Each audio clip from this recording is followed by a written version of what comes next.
Hoje, na pregação do Evangelho, eu vou convidar você para me acompanhar uma parábola que o Senhor Jesus contou em Lucas capítulo 14. Ele estava na casa de um homem fariseu. Ele disse, e ouvindo isto, um dos que estavam com ele à mesa disse-lhe, bem-aventurado o homem que comer pão no reino de Deus. Porém, ele lhe disse, um certo homem fez uma grande ceia e convidou a muitos. E à hora da ceia mandou seus servos dizer aos convidados, vinde, que já tudo está preparado. E todos a uma começaram a excusar-se. Disse o primeiro, comprei um campo, e importa ir vê-lo. Rogo-te que me hajas por escusado. E o outro disse, comprei 5 juntas de bois, e vou experimentá-los. Rogo-te que me hajas por escusado. E o outro disse, casei, e portanto não posso ir. E voltando aquele servo, anunciou estas coisas ao seu senhor. Então o pai de família, indignado, disse ao seu servo, sai depressa pelas ruas e bairros da cidade e traze aqui os pobres e aleijados e mancos e cegos.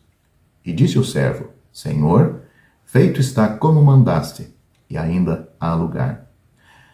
E disse o Senhor ao servo, sai pelos caminhos e valados e força-os a entrar, para que a minha casa se encha, porque eu vos digo que nenhum daqueles homens que foram convidados provará a minha ceia. Então, essas palavras do Senhor Jesus, parábola que ele contou na casa deste homem, está em Lucas capítulo 14, do versículo 15 ao 24. Então, servindo-me desta passagem que acabamos de ler e ouvir, vemos claramente que os conselhos de Deus em relação à humanidade vai contra a natureza humana. E sempre é e será assim. Deus tem os seus caminhos, os seus pensamentos, e os caminhos dos homens e os pensamentos dos homens não combinam com os caminhos de Deus e os pensamentos de Deus. Difícil a pessoa que gosta de estar ao lado de um perdedor, desanimado, fracassado, pobre, aleijado, manco ou cego. Pois a propaganda do mundo é que para você ter grandes conquistas nesta vida, tem que ser uma pessoa independente, sempre animado, para frente, correr de tal maneira que outros tenham inveja, ou pelo menos que você seja um bom exemplo para outros seguirem.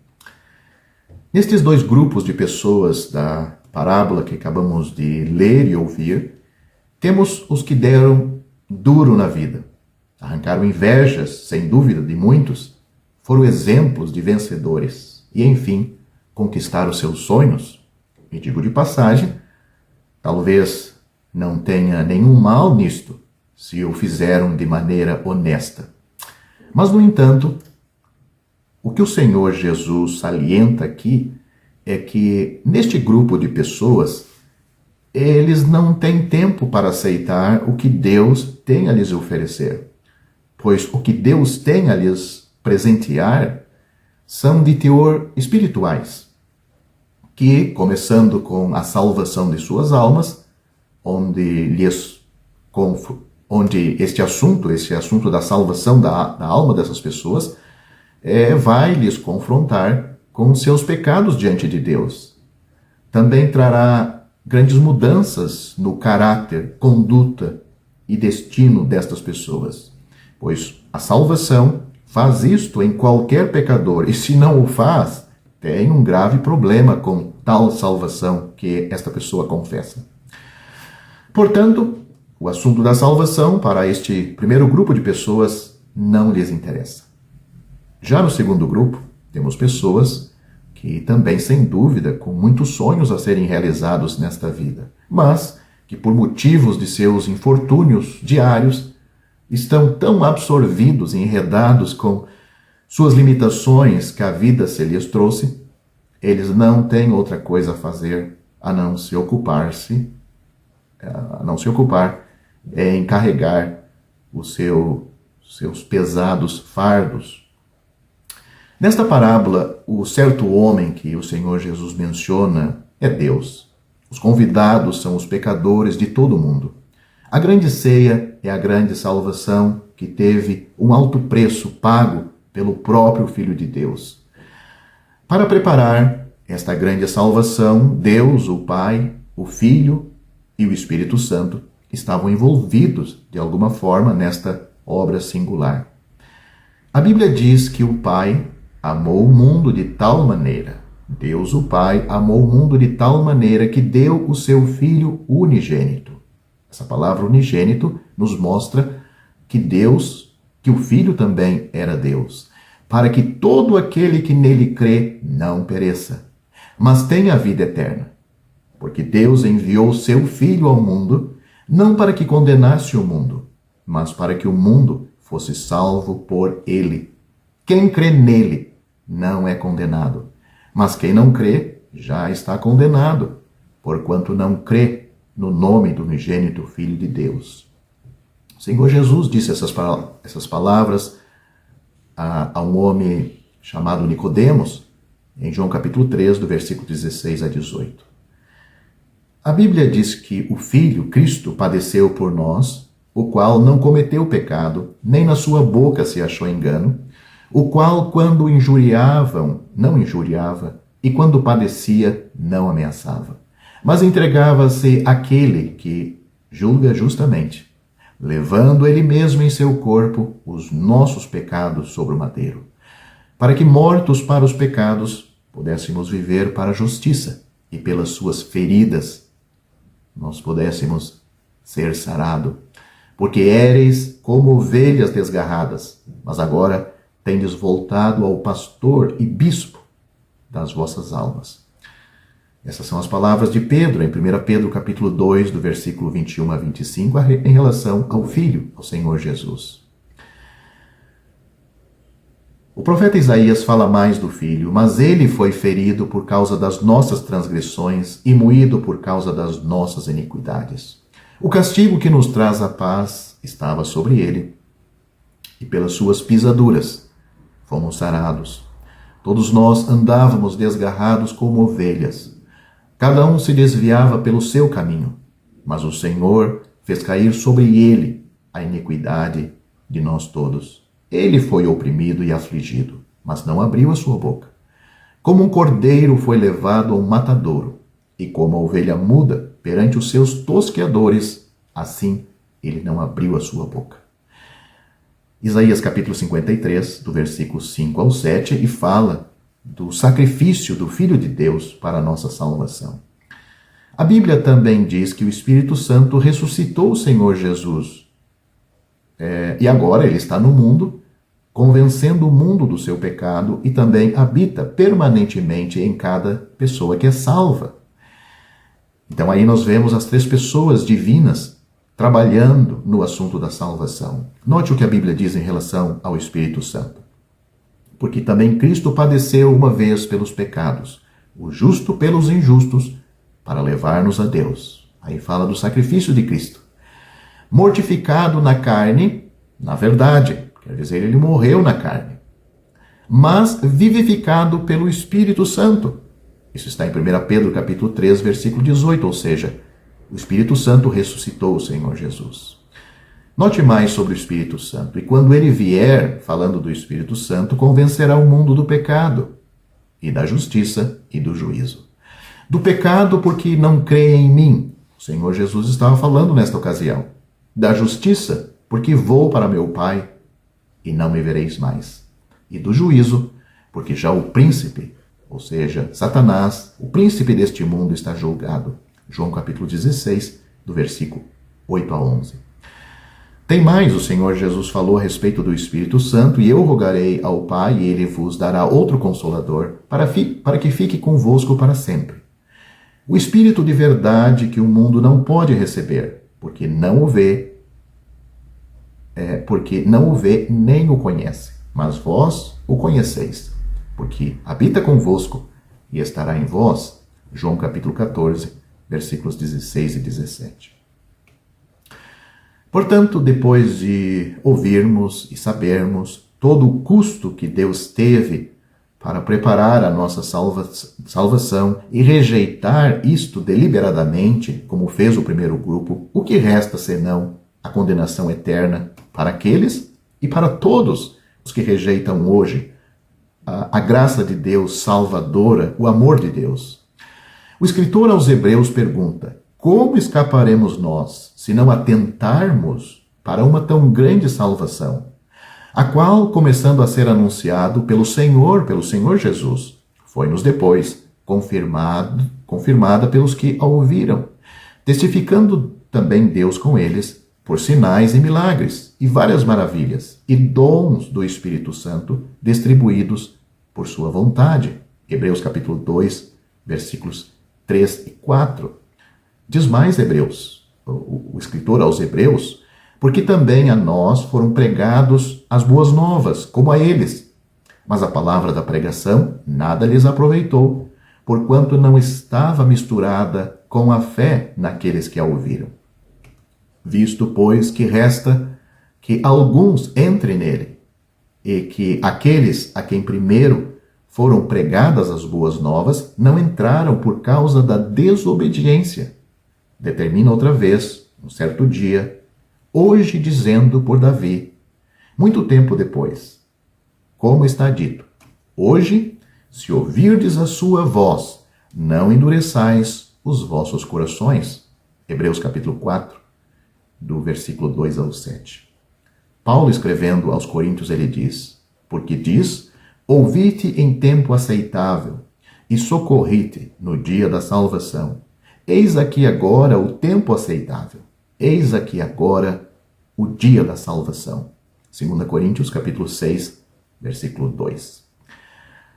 O Senhor Jesus diz que as escusas, as desculpas dos primeiros convidados não são válidas para evitar que Deus feche a porta para eles quando perceberem que erraram, pois aí já é tarde demais. Note o que o Senhor disse: porque eu vos digo que nenhum daqueles homens que foram convidados e desprezaram provará a minha ceia. Vamos examinar as escusas dessas pessoas para ver se não é as mesmas que você tem aplicado para não ser salvo. Disse-lhe o primeiro: comprei um campo e importa ir vê-lo. Ninguém vê campo à noite, pois o pai de família já preparou a grande ceia num horário propício. Era uma ceia, portanto, era noite, era de noite. O outro disse: comprei 5 juntas de bois e vou experimentá-los. Ninguém compra bois sem experimentar ou ver antes. Era uma desculpa. Ele não queria ter participação com aquele bom homem. O outro disse: casei e, portanto, não posso ir. Ele bem poderia levar a esposa, se realmente a amasse e apreciasse o convite daquele pai de família com a grande ceia. O campo nos fala do mundo.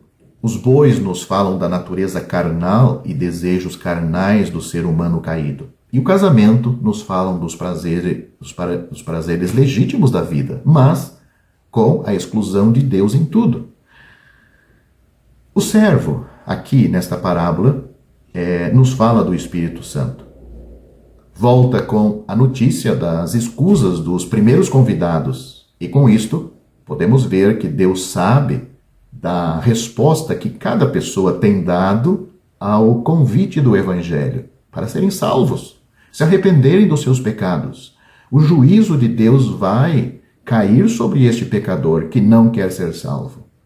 E vemos que, se alguns não querem, Deus estende o seu convite a outros, pois o céu não ficará vazio porque você não quer. Note: e disse o Senhor ao servo: sai pelos caminhos e valados e força-os a entrar para que a minha casa se encha.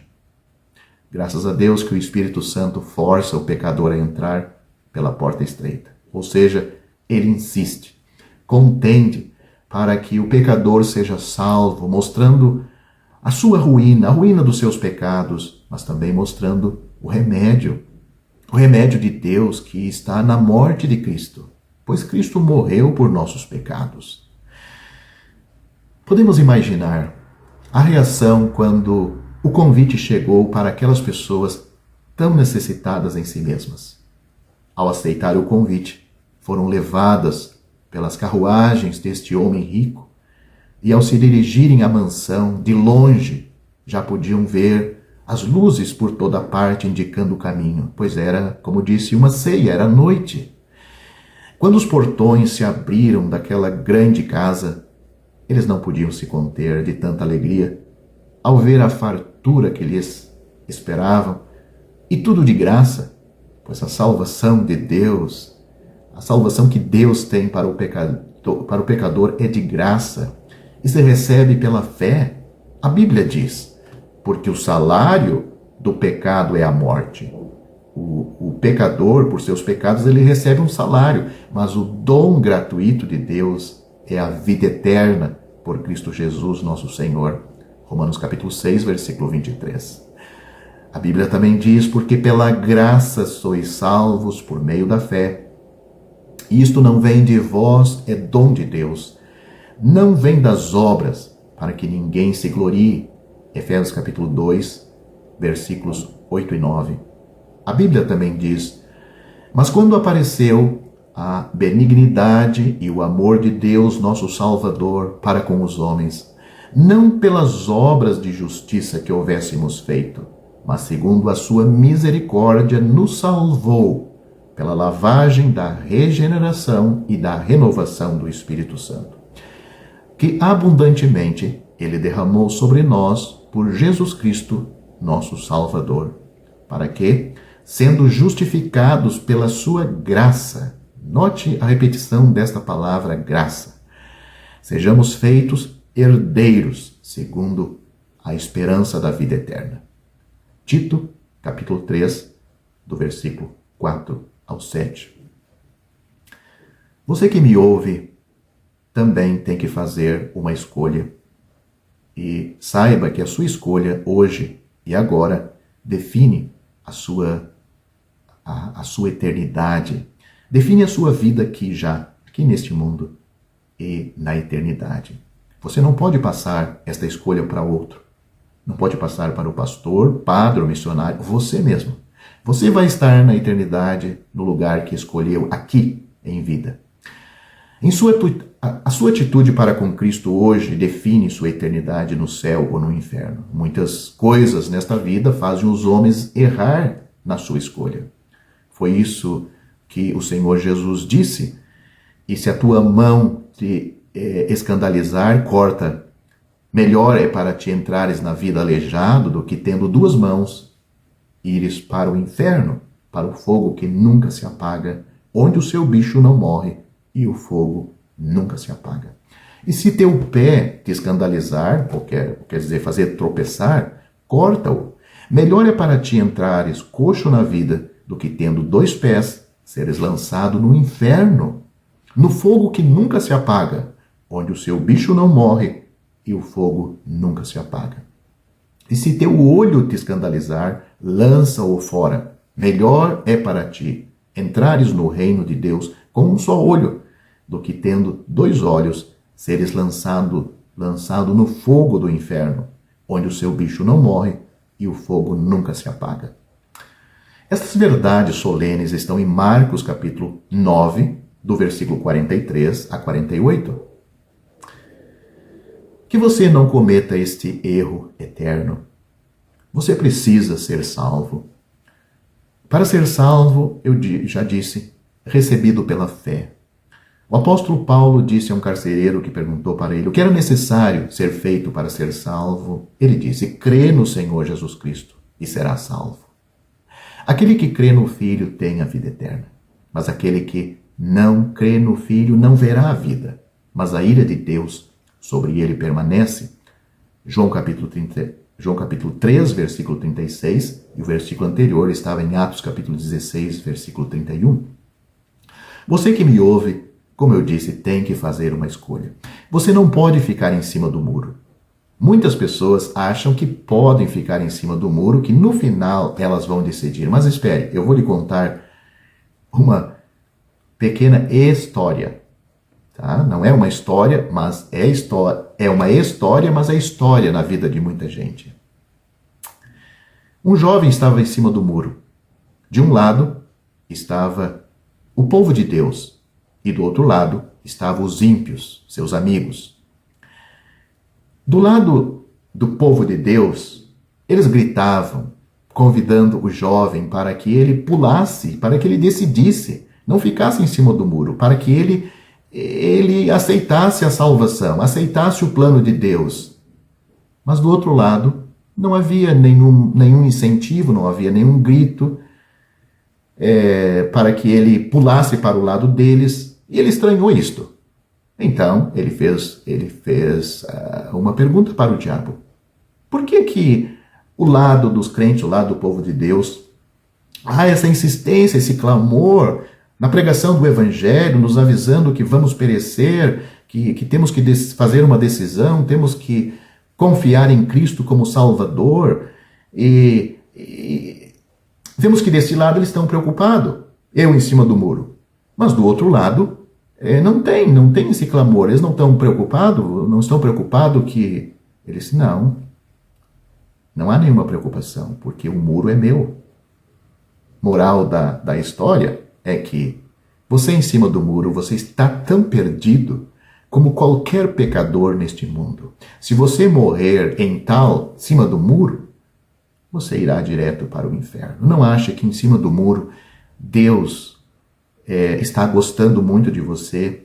Ele já não deu fim e cabo na sua vida porque ele vê que você está em cima do muro. Você não é tão mundano, mas também você não quer ser salvo. Mas você está aí, você aceita as verdades, você concorda com as verdades, você sabe que é um pecador que está indo para o inferno e você pensa, um dia eu vou ser salvo. Meu prezado ouvinte, Deus é longânimo para que você não pereça, mas vai chegar a hora,